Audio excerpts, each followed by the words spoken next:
All right, shalom, shalom. First and foremost, when I give all praises, honor, and glory to Yahweh, Bahashem, Yahweh Shai, Bahashem Rakakwadash, giving double honors to the apostle and elders of the great millstone. Shalom to the hopefully elect.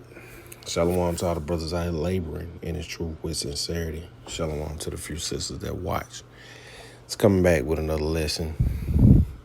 And, spirit kind of been, on me or just been running across these posts and, instantly, being infuriated, by, by the post. So this one is by way of African Archives. And it says, on this day in 1899, 19-year-old Frank Embry was tortured, castrated, skinned, and then lynched in front of a cheering crowd for a crime he didn't commit in 1899.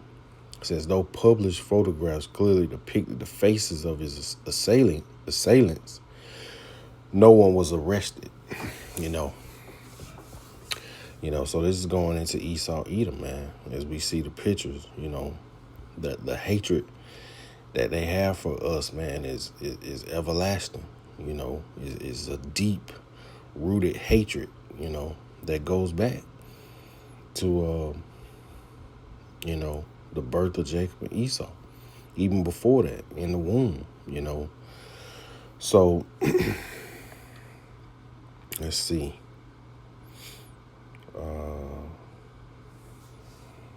It says, on the morning of July 22nd, 1899, a white mob abducted 19-year-old Frank Embry from the officers transporting him to stand trial and lynched him in front of a crowd of over 1,000 onlookers in Fayetteville, Missouri, or Fayette, Missouri.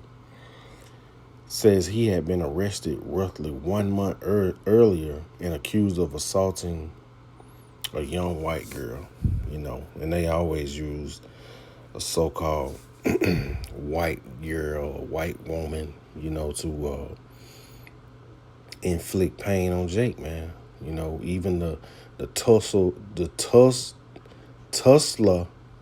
riots was based off them saying, some man said something to a white lady in the elevator, Emmett Till,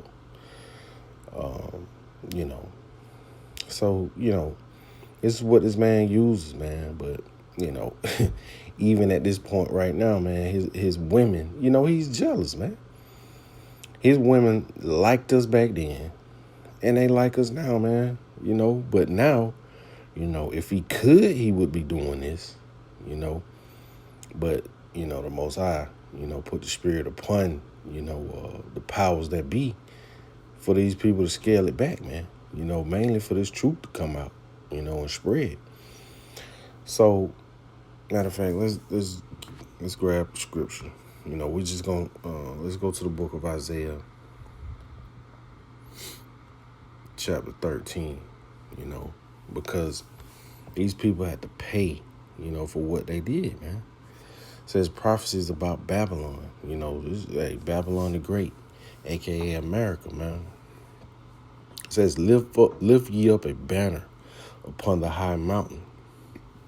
And that high mountain is America. This is the book of Isaiah chapter 13. And, matter of fact, let's just start at the top. It says, the burden of Babylon, which Isaiah the son of Amos did see. Verse 2, lift ye up a banner upon the high mountain. Lifting up a banner, man, upon a high mountain, which that high mountain would be America, and that banner, man, that's his word, his truth coming out, at wartime, you carry a banner to show what company you in, what company you from, So, we lifting up a banner, man, because we standing for Yahweh Bashem Yahweh Shai. That's what you're going to see on our banner, man. The man of GMS.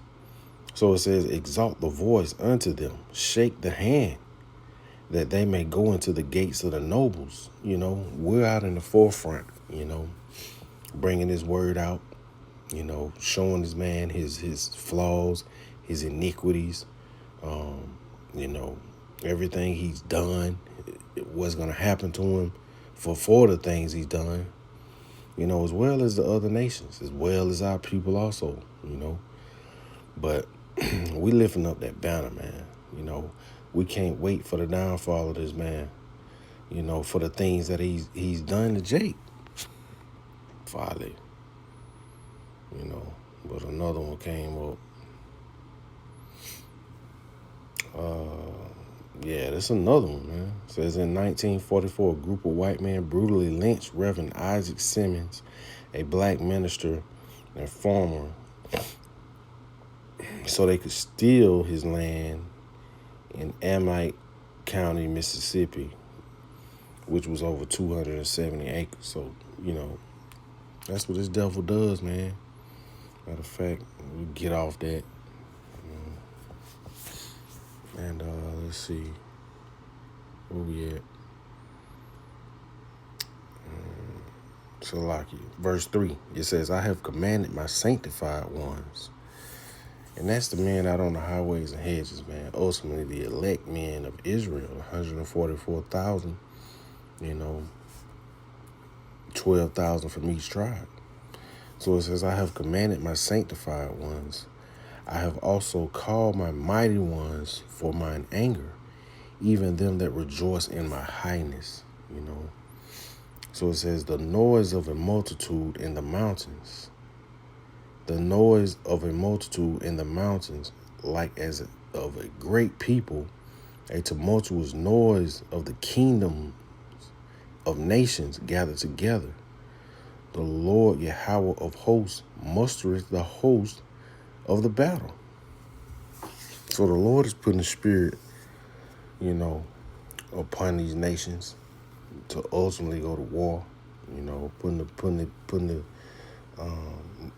spirit upon these nations to get their artillery up, ultimately nuclear weapons, ballistic missiles, gathering them up, getting ready for them to be shot off. And most of them are going to hit America, Babylon the Great, man. Verse 5, it says, they come from a far country, from the end of heaven, even the Lord Yahweh, and the weapons of his indignation to destroy the whole land. The whole land of America, Babylon the Great, is going to be utterly destroyed. It's going to be a wasteland, So the Lord is putting the spirit upon these other nations, to build these weapons, to shoot here, man. Man, and this is what we're praying for, man. Due to the things that this devil has done to us, man. The Israelites. Matter of fact, it keeps going, But for you Jakes, and the people that want to stay here, want to make a place here, be buddy with Esau, Edom. We'll jump down to verse 11. It says, and I will punish the world for their evil, and the wicked for their iniquity. Who is the wicked? Esau, Edom.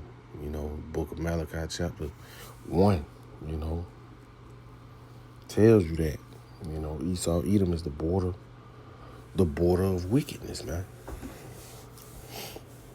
This man is the wicked, and the Lord is going to punish them for their iniquity. It says, and I will cause the arrogancy of the proud to cease. And these devils are, man, the pride that comes off these devils, man, it is definitely adverse to the spirit of Jake. When I say Jake, I'm talking about the Israelites, especially the elect men, or, the men that's signing crime, man, that understand his truth, that spirit of pride does something to us, man. It makes, hey, it really makes us go harder for the truth, man. But the Lord is gonna bring that to an end. It says, and will lay low the haughtiness of the terrible. So ultimately, this man is gonna have to pay for the things he's done, to us. Verse 12, it says, I will make a man more precious than fine gold, even a man than the golden wedge of Ophir. And that's going into the elect men, the men that has the understanding, wisdom, knowledge, and understanding of the truth.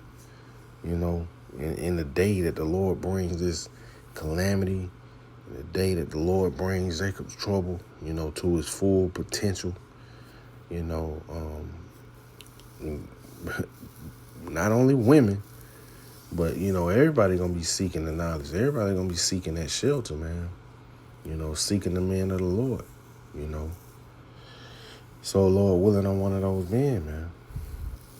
But verse 13, it says, therefore I will shake the heavens, and the earth shall remove out of her place. In the wrath of the Lord Yahweh, of hosts, and in the day of his fierce anger. So when those nuclear missiles hit, 200 million warheads hit, it's gonna be a brutal assault, catastrophe around the world, man. Not only Babylon the Great is gonna be destroyed, other cities are gonna be destroyed, but this place is gonna be destroyed, never to be inhabited again. So verse 14, it says, and it shall be as a chase roe. Esau Edom, scrambling, man, not knowing what to do, running. Chase roe, that's a deer, being chased. It says, and as a sheep that no man taketh up, they shall every man turn to his own people. So you're going to have all these other nations, the Edomites are going to join with the Elamites. The Moabites going to join with the Moabites. Ammonites going to join with the Ammonites. It's going to be like that. Esau Edom going to be on his own, man. So let's go to the book of Jeremiah, chapter 51. And let's see, we're going to drop down to verse 9. It says, we would have healed Babylon, America, but she is not healed. She going to be destroyed, man. Forsake her, and let us go everyone into his own country, for her judgment reaches under heaven and is lifted up even to the skies. So people are going to see the destruction coming. They're going to see the collapse. They're seeing the collapse now, man. People are fleeing back to their own countries now. Babylon the Great is used up and wasted up. So, you got people leaving, man. And the people that's coming here are just coming to be destroyed, really, ultimately.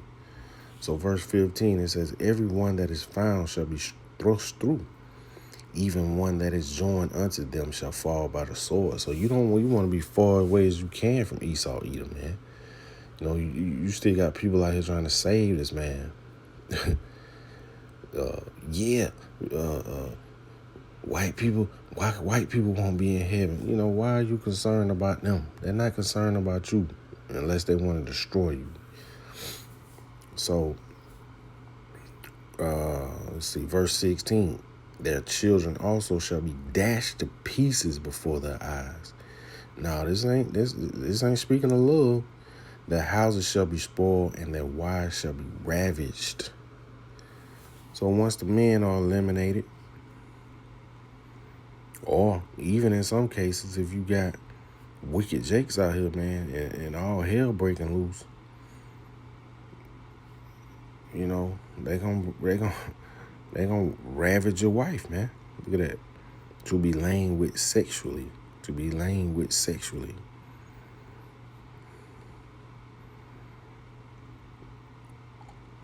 Yeah. Ravish.